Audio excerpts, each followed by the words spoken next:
दोस्तों ये बात तो आप सभी जानते हैं कि डायरेक्टर अनीस बज़्मी साहब एक फिल्म करने वाले थे शाहिद कपूर के साथ और आज उसकी शूटिंग चल रही होती है एक्चुअली, लेकिन शाहिद कपूर ने आखिरी वक्त में इस फिल्म को करने से मना कर दिया और यही वजह है कि आज इस फिल्म की शूटिंग नहीं चल रही है बल्कि ये फिल्म हमेशा के लिए बंद हो गई है। लेकिन यहाँ आपका ये जानना जरूरी है कि प्रोड्यूसर का कितना नुकसान हुआ, क्योंकि किसी भी फिल्म को शूटिंग के वक्त तक ले जाने के लिए बहुत पैसा खर्च होता है, सभी को साइन करना पड़ता है, रेकी होती है, स्क्रिप्ट लिखी जाती है, की ड्रेसेस वगैरह बनती है और तब जाकर शूटिंग शेड्यूल फाइनल होता है। तो एक्चुअली इस फिल्म के निर्माता अब तक तकरीबन 20 से 25 करोड़ रुपए खर्च कर चुके हैं और अब ये फिल्म बंद हो चुकी है, तो जाहिर सी बात है वो सारे पैसे गटर में गए। मैं आपको ये जरूर बताऊंगा कि शाहिद कपूर ने 11th आवर में इस फिल्म को करने से मना क्यों किया। लेकिन भाई साहब, अगर आपने अब तक चैनल सब्सक्राइब नहीं किया तो कर लो, घंटी नहीं दबाई तो दबा दो। देखो घंटी आप नहीं दबाओगे तो आपको नहीं पता चलेगा जब मैं नया वीडियो डालूंगा। बात को समझो आप मेरी। दोस्तों ये उस समय की बात है जब अनीस की फिल्म भूल भुलैया 2 हिट नहीं हुई थी और अनीस भाई की लाइन से 4-5 फिल्में फ्लॉप हो चुकी थी। तो पूरा बॉलीवुड ये कह रहा था कि भाई अनीस तो बूढ़ा हो चुका है, अनीस अब अच्छी फिल्म नहीं बना सकता, अनीस का कैरियर खत्म, कुछ नहीं हो सकता अनीस का। और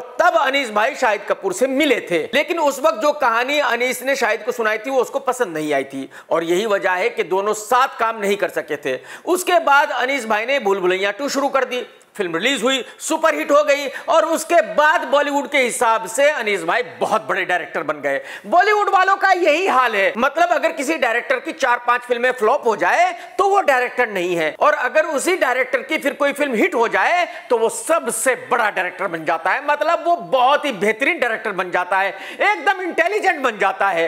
तो अब आप अंदाजा लगा सकते हैं कि जो बॉलीवुड वाले हैं इनमें कितना दिमाग है, ये कितने पढ़े लिखे हैं, ये कितनी अच्छी सोच वाले हैं। खैर, तो अब आते हैं उस वक्त पर जब अनीस भाई की भूल भुलैया 2 सुपर हिट हो गई। तो उसके बाद बॉलीवुड के हर एक्टर को अनीस भाई के साथ काम करना था और शाहिद कपूर की जर्सी रिलीज हुई और सुपर डुपर डिजास्टर हो गई।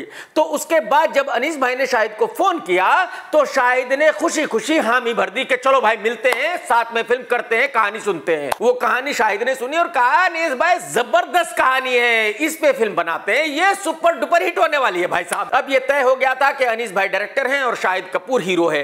फिर ये प्रोजेक्ट एकता कपूर के पास गया, टी सीरीज के पास गया और फाइनली साउथ के प्रोड्यूसर दिलराजू ने इस फिल्म को बनाने की जिम्मेदारी ली। उन्होंने पैसा खर्च करना शुरू किया। अब पिछले 6-8 महीने से अनीस भाई इसी कहानी पर काम कर रहे थे, उसको लिख रहे थे, शाहिद कपूर को सुना रहे थे, कास्टिंग कर रहे थे। शाहिद कपूर पिछले 7-8 महीने में इस कहानी को सुन रहा था, अनीस भाई के साथ डिस्कस कर रहा था और शाहिद बिल्कुल खुश था, शाहिद मुतमईन था कि ये फिल्म सुपर डुपर हिट ही होगी। अनीस भाई ने मूंछों वाली हीरोइन रश्मिका को भी ले लिया था, लोकेशंस भी फाइनल कर लिए थे, बाकी एक्टरों को भी साइन कर लिया था और इस फिल्म की शूटिंग शुरू होने वाली थी जून में। तो किसी भी फिल्म की शूटिंग शुरू होने से पहले उस कहानी की रीडिंग होती है सभी एक्टरों के साथ। तो जब शूटिंग के शुरू होने से 1 हफ्ता पहले इस फिल्म की रीडिंग की गई तो शाहिद ने कहा कि भाई इस स्क्रिप्ट में यहां कमी है, अनीस भाई इनको ठीक कर लो।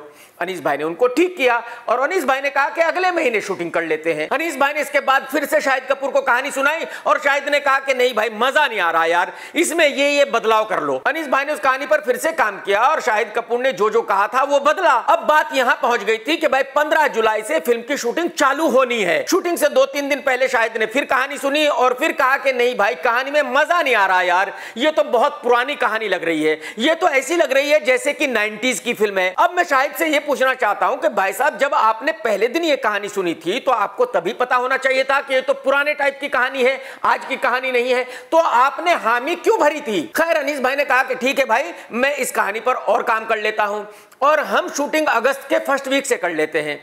फर्स्ट वीक में ये डिसाइड हुआ कि नहीं भाई अभी भी कहानी फाइनल नहीं है, शूटिंग 15 अगस्त से कर लेते हैं। शूटिंग शुरू होने से 2-4 दिन पहले शाहिद ने फिर कहानी सुनी और शाहिद ने कहा कि नहीं भाई इस कहानी में बिल्कुल मजा नहीं आ रहा है, मैं ये फिल्म नहीं करूंगा। अब पहले तो मैं शाहिद कपूर साहब से ये पूछना चाहता हूं कि भाई साहब आपको कैसे पता कि कौन सी कहानी अच्छी है और कौन सी बुरी है, कौन सी फिल्म चलेगी और कौन सी नहीं चलेगी? आपकी फिल्म जर्सी की कहानी ये थी कि आपके पास 500 रुपए नहीं थे बेटे के लिए जर्सी खरीदने के लिए, लेकिन कमाल यह है कि आपके पास बाइक भी थी, उसमें पेट्रोल डलवाने के पैसे भी थे, बस सिर्फ और सिर्फ 500 रुपए नहीं थे जर्सी खरीदने के लिए। तो अगर आपको नॉलेज होती स्क्रिप्ट के बारे में तो वो फिल्म आप कभी ना करते। इतनी अकल तो आपको होनी चाहिए थी कि जिसके पास बाइक है, जो पेट्रोल डलवा सकता है, उसके पास 500 रुपए भी होंगे। और मैं शाहिद साहब से यह भी पूछना चाहता हूं कि जो फिल्म आप करने वाले हो मुंबई पुलिस, उस फिल्म के क्लाइमैक्स में पता चलता है कि जो फिल्म का हीरो है वो गे है, और क्योंकि उसके एक साथी को पता चल गया था कि वो गे है, इसलिए उसने उसका मर्डर कर दिया था। तो ये कहानी पर फिल्म कैसे चल सकती है? तो भाई साहब, अगर आपको कहानी के बारे में पता है तो फिर तो ये भी कहानी आपको नहीं करनी चाहिए। तो यहां ये बात तो मैं बिल्कुल नहीं कह रहा हूं कि अनीस की वो कहानी अच्छी थी या बुरी थी, ये भी मुझे नहीं पता कि वो फिल्म हिट होती या फ्लॉप होती, लेकिन हाँ ये मैं जरूर कहना चाहूंगा कि जो शाहिद ने किया वो बिल्कुल गलत किया।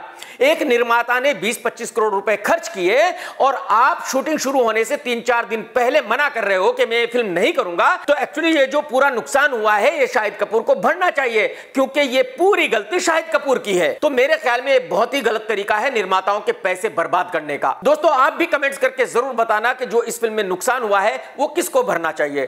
टेक केयर दोस्तों, tata bye bye, love you. सत्यमेव जयते।